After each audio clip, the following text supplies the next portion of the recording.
सेवारो। आज हामी लिम्बू भाषामा केही घरेलु जनावरहरूका नाम सिक्न गइरहेका छौँ।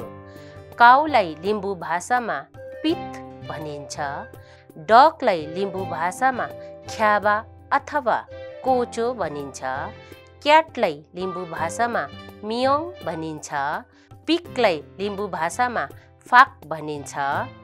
डकलाई लिम्बू भाषामा पेल्लेक्वा भनिन्छ। सिपलाई लिम्बू भाषामा मेल्लुक भनिन्छ। हर्सलाई लिम्बू भाषामा अन भनिन्छ। गोठलाई लिम्बू भाषामा मेन्दाक भनिन्छ। बुफेलोलाई लिम्बू भाषामा सवेत भनिन्छ। डङ्कीलाई लिम्बू भाषामा पुङबुत भनिन्छ। याकलाई लिम्बू भाषामा फुङबित भनिन्छ। अक्सलाई लिम्बू भाषामा कोरु अथवा पकपित भनिन्छ।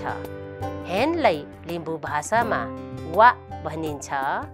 केमनलाई लिम्बू भाषामा उमे भनिन्छ। नुगिन्लो।